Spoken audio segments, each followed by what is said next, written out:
Now I'm talking about factors affecting photosynthesis. There are 4 external and 3 chemical internal factors which affect photosynthesis. Now I'm talking about external factors. Number 1, light intensity. Number 2, carbon dioxide concentration. Number 3, temperature. Number 4, water content. Now I am talking about light intensity and carbon dioxide concentration.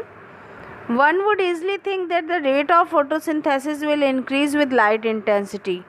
To some extent, it is true.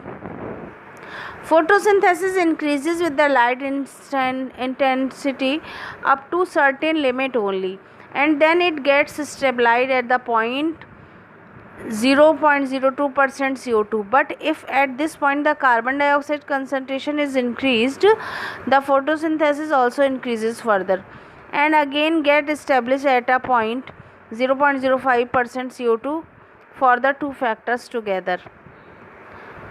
तो अब हम बात कर रहे हैं कि कौन कौन से फैक्टर्स हैं जो फोटोसिंथेसिस को इफेक्ट करते हैं. एक तो प्लांट के एक्सटर्नल फैक्टर यानी इन्वायरमेंट के होते हैं, बाहर से इफेक्ट डालते हैं, और इंटरनल जो प्लांट के खुद के अंदर के होते हैं जैसे क्लोरोफिल. और बाहर के जो फैक्टर्स हैं उनमें कार्बन डाइऑक्साइड, टेम्परेचर है, वाटर है, ये आते हैं. Now I am talking about temperature. With increasing temperature, the photosynthesis rate rises. This rise occurs up to optimum temperature of 35 degrees Celsius, maximum suitable temperature when the photosynthesis occur best. After which the rate falls and stop above 40 degrees Celsius. At this uppermost limit, the enzymes are destroyed. A rise of 10 degrees Celsius up to the optimum temperature 35 degrees Celsius doubles the rate of photosynthesis. For example, a rise from 20 degrees Celsius to 30 degrees Celsius or 22 degrees Celsius to 32 degrees Celsius or 25 degrees Celsius to 35 degrees Celsius doubles the rate of photosynthesis. तो इसका मतलब temperature बढ़ाने से photosynthesis बढ़ती है और हर 10 degree पे ये अपने रेट का डबल हो जाती है, लेकिन एक लिमिट तक, क्योंकि और ज़्यादा अगर 40 डिग्री सेल्सियस से भी ज़्यादा टेम्परेचर हो जाएगा तो एंजाइम डिस्ट्रॉय हो जाएंगे, इसलिए फोटोसिंथेसिस नहीं हो पाएगी. Now I am talking about water content. Scarcity of water due to reduce absorption from soil और due to excessive loss through transpiration reduce the rate of photosynthesis by decreasing diffusive capacity CO2 intake due to closure of stomata. Only 1% of water absorbed by the root is utilized in photosynthesis. Rate of photosynthesis. The three main conditions factors affecting the rate of photosynthesis are light intensity, amount of carbon dioxide and temperature. More light intensity, more CO2. Suitable temperature 35 degrees Celsius lead to maximum photosynthesis, but not identically. Whichever of these three is relatively in short supply determine the rate of photosynthesis. तो पानी जितना ज़्यादा डाला जाएगा उतनी ज़्यादा photosynthesis होगी, soil में से पानी एब्जॉर्ब होगा, लेकिन एक लिमिट तक. अगर बहुत ज़्यादा पानी हो जाता है सॉइल में तो फिजियोलॉजिकल ड्राइनेस हो जाती है, यानी कि प्लांट की जो है वो पानी से ही सड़ के मर जाता है. तो एक लिमिट तक ही फोटोसिंथेसिस बढ़ सकती है. मोर light intensity, enough CO2 but low temperature, less photosynthesis. More light intensity, less CO2, suitable temperature, less photosynthesis. Less light intensity, enough CO2, suitable temperature, less photosynthesis. मतलब ज़्यादा लाइट इंटेंसिटी होगी, CO2 भी बहुत होगी, लेकिन अगर टेम्परेचर कम है तो फोटोसिंथेसिस कम होगी. दूसरे केस में अगर ज़्यादा लाइट इंटेंसिटी है, CO2 कम है, सुटेबल टेम्परेचर है तो फोटोसिंथेसिस कम होगी. इसी तरह से थर्ड केस में लेस है लाइट इंटेंसिटी, CO2 काफ़ी है, सुटेबल टेम्परेचर है तो भी फोटोसिंथेसिस कम होगी. तो इसे हम क्या कहते हैं? Blackman's principle of limiting factor. Whichever factor out of light intensity, carbon dioxide concentration and temperature 35 degrees Celsius and below is relatively in short supply determine the rate of photosynthesis.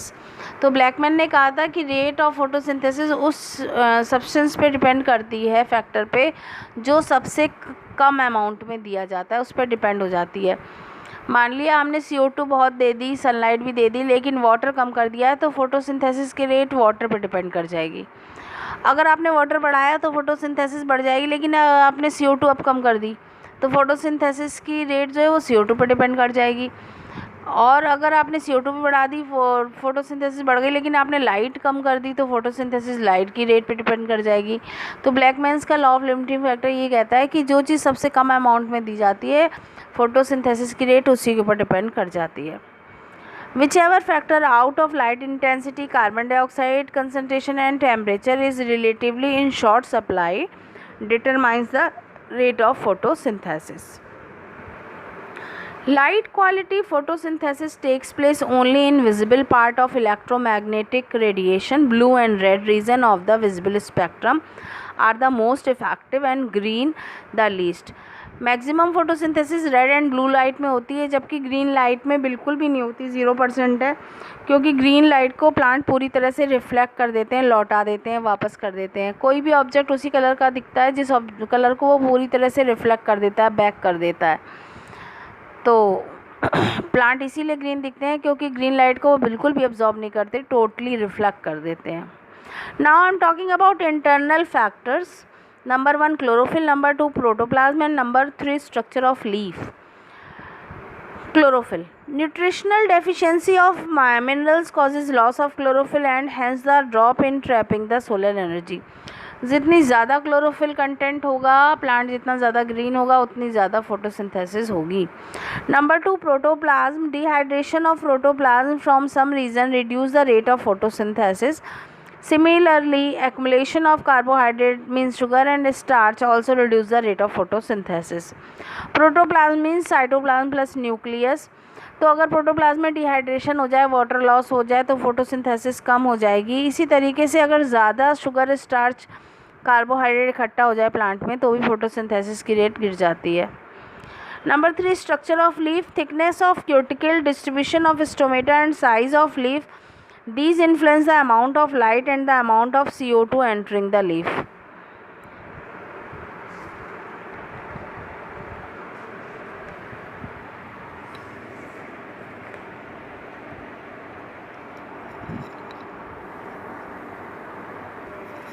I am repeating external factors affecting photosynthesis. Various external factors influence the rate of photosynthesis. These are number 1 light. Radiant energy of light is an important factor in 3 aspects, that is intensity, quality and duration. About 0.2 to 1% of the total solar radiation is utilized in photosynthesis. Within limits, increase in light intensity increases the rate of photosynthesis. At very high light intensity, the photosynthesis apparatus may get damaged. This phenomena is called solarization. SOLARIZATION. Photosynthesis is greatly influenced by light quality.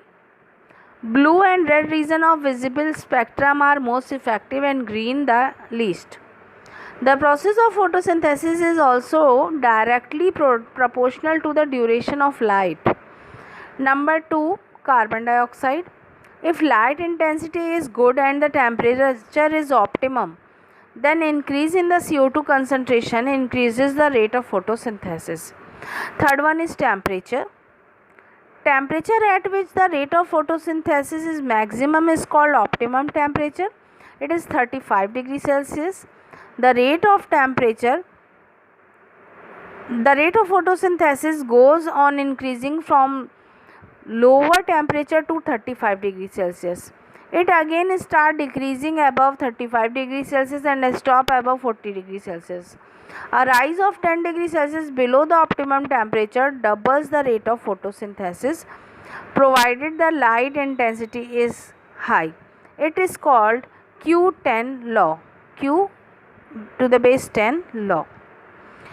Next one is water. Under normal condition, water has no direct bearing on the rate of photosynthesis, but if the water supply is poor, then a decrease in photosynthesis has been observed.